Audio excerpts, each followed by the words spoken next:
Lucky స్పిరిచువల్స్కు స్వాగతం. మీ భక్తి మరియు ఆధ్యాత్మిక ఛానల్. ఈరోజు మనం 2026 సంవత్సరం వృశ్చిక రాశివారికి ఎలా ఉండబోతోందో వివరంగా తెలుసుకుందాం. ఆరోగ్యం, కెరియర్, ఆర్థిక పరిస్థితి, విద్య, వ్యాపారం, ప్రేమ, కుటుంబ జీవితం ఇలా అన్ని ముఖ్యమైన విషయాల గురించి మాట్లాడుకుని చివర్లో కొన్ని మంచి పరిహారాలు కూడా చూద్దాం.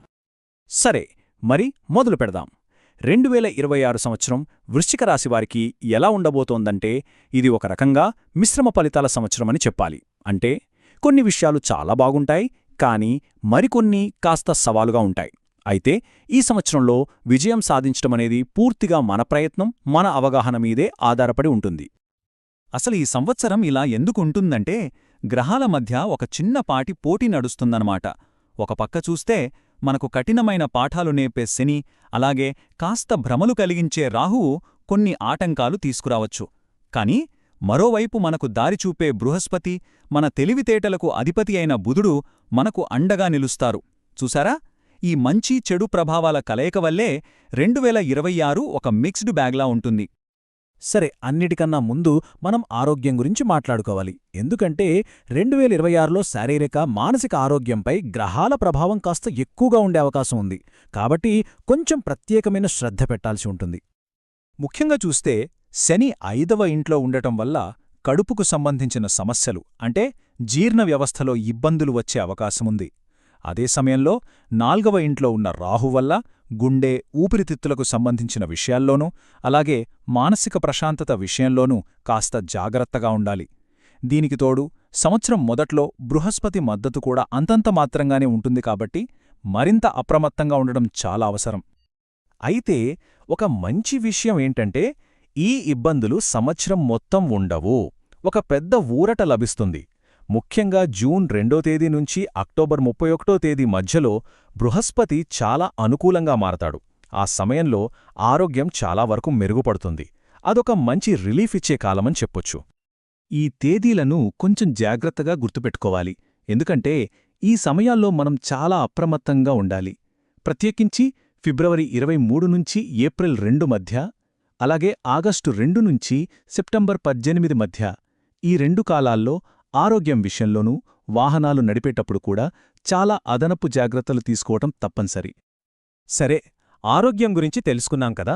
మరి ఇప్పుడు కెరీర్, అంటే ఉద్యోగం, అలాగే డబ్బుకు సంబంధించిన విషయాలు ఎలా ఉండబోతున్నాయో చూద్దాం. ఈ గ్రహాల ప్రభావం మన వృత్తి జీవితంపై ఎలా ఉంటుందో ఒకసారి పరిశీలిద్దాం.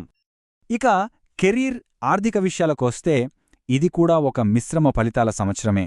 ఇక్కడ కూడా విజయం సాధించాలంటే మన ఏకాగ్రత, మనం పెట్టే శ్రద్ధ, ఇవి రెండూ చాలా చాలా కీలకం. ముఖ్యంగా ఆఫీస్లో రాహు ప్రభావం వల్ల మనసు పక్కదారి పట్టే అవకాశముంటుంది. అలాగే కేతూ వల్ల మన పేరు ప్రతిష్టలకు భంగం కలగకుండా చూసుకోవాలి. మరి దీనికేం చేయాలి? సింపుల్, మన పని మనం చేసుకోపోవాలి. అనవసరమైన ఆఫీస్ గాసిప్లకు దూరంగా ఉండాలి. పై అధికారులతో వాదనలను పెట్టుకోకూడదు. అలాగే మనకప్పగించిన పనుల్ని శ్రద్ధగా పూర్తి చేయాలి, అంతే. చూడండి, మన ఆర్థిక పరిస్థితి అనేది మన కెరీర్ పెర్ఫార్మెన్స్తో ముడిపడి ఉంటుంది కదా. సంవత్సరం మొదటి భాగంలో అంతంత మాత్రంగానే ఉండొచ్చు. కానీ మళ్ళీ అదే మంచి సమయం. జూన్ 2 నుంచి అక్టోబర్ 31 మధ్య బృహస్పతి సంచారం చాలా అనుకూలంగా ఉంటుంది. కాబట్టి ఆర్థికంగా చాలా బలం చేకూరుతుంది. ఆ తర్వాత మళ్లీ సాధారణ స్థితికి వస్తుంది. సరే, మరి విద్య, వ్యాపారం విషయాల సంగతేంటి? ఈ రంగాల్లో ఉన్నవారికి ఎలా ఉండబోతుంది? ఇక్కడ విజయమనేది పట్టుదల, అలాగే సరైన సలహాలు తీసుకోవడం మీద ఆధారపడి ఉంటుంది. ముఖ్యంగా విద్యార్థులకు ఆరోగ్యం, ఏకాగ్రత అనేవి పెద్ద సవాళ్లుగా మారచ్చు. రాహు ప్రభావం వల్ల మనసు చదువు మీద నిలవకపోవడం, శ్రద్ధ తగ్గడం లాంటివి జరగచ్చు. అయితే రీసెర్చ్ ఫీల్డ్లో ఉన్న విద్యార్థులకు మాత్రం సంవత్సరం ప్రారంభం బాగా కలిసి వస్తుంది. ఇక అందరి విద్యార్థులకు మళ్లీ అదే గోల్డెన్ పీరియడ్. జూన్ 2 నుంచి అక్టోబర్ 31 మధ్యకాలం చాలా అద్భుతంగా, అనుకూలంగా ఉంటుంది. ఇక వ్యాపారం చేసేవాళ్లకు ఇక్కడొక చాలా ముఖ్యమైన సూచన. సంవత్సరం మొత్తం మీద బాగానే ఉన్నప్పటికీ కొన్నిసార్లు సరైన నిర్ణయాలు తీసుకునే శక్తి తగ్గొచ్చు. అందుకే అనుభవం లేనివాళ్ల సలహాలు అస్సలు పాటించకండి. దాని బదులు మీకన్నా అనుభవజ్ఞులు, పెద్దవాళ్ల మార్గదర్శకత్వం తీసుకోండి. సరైన ఆలోచన, సలహా లేకుండా పెద్ద పెద్ద రిస్కులు తీసుకోవడం అస్సలు మంచిది కాదు. సరే, ఉద్యోగం, డబ్బు, చదువు ఇవన్నీ చూశాం. మరి వ్యక్తిగత జీవితం సంగతేంటి? ప్రేమ కుటుంబ జీవితం 2026లో ఎలా ఉండబోతున్నాయో చూద్దాం. ప్రేమ కుటుంబ విషయాలకు వస్తే ఈ సంవత్సరం మన బంధాలలోని నిజాయితీని పరీక్షించే ఒక పరీక్షాకాలంలా ఉంటుంది.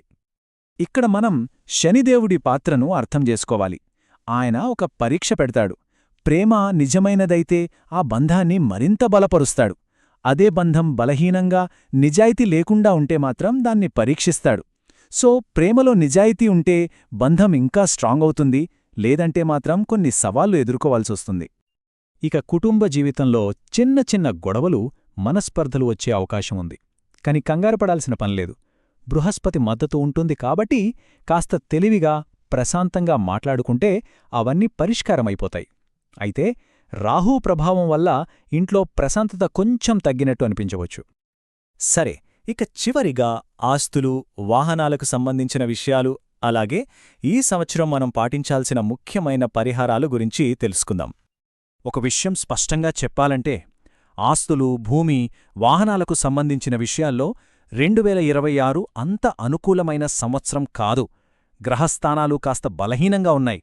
కాబట్టి వీలైనంతవరకు కొత్త వాహనం కొనకపోవడమే మంచిది. అలాగే డాక్యుమెంట్లు, చట్టపరమైన విషయాల్లో చాలా జాగ్రత్తగా ఉండాలి.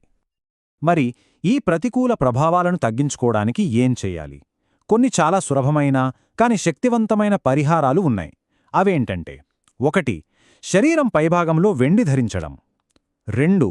ప్రతి శనివారం గుడిలో బాదం పప్పులు సమర్పించడం. 3. సంవత్సరం మొదటి 6 నెలల్లో గురువారాల్లో ఆలయంలో నెయ్యి, కర్పూరం దానం చేయడం. ఇవి చాలా మంచి ఫలితాల్నిస్తాయి. కాబట్టి చివరగా మనం గుర్తుంచుకోవాల్సిన ఒకే ఒక్క ముఖ్య విషయమేంటంటే గ్రహాలు మనకు దారిని మాత్రమే చూపిస్తాయి. కాని ఆ దారిలో ఎలా నడవాలి, మన భవిష్యత్తును ఎలా మలుచుకోవాలనేది పూర్తిగా మన ప్రయత్నం, మన తెలివి, మన చిత్తశుద్ధి మీదనే ఆధారపడి ఉంటుంది. గుర్తుంచుకోండి, గ్రహాలు సూచనలు మాత్రమే ఇస్తాయి, అవే మన జీవితాన్ని నిర్ణయించవు. ఇలాంటి మరిన్ని ఆసక్తికరమైన వీడియోల కోసం దయచేసి లక్కీ స్పిరిచువల్స్ను లైక్ చేయండి, షేర్ చేయండి మరియు సబ్స్క్రైబ్ చేసుకోండి.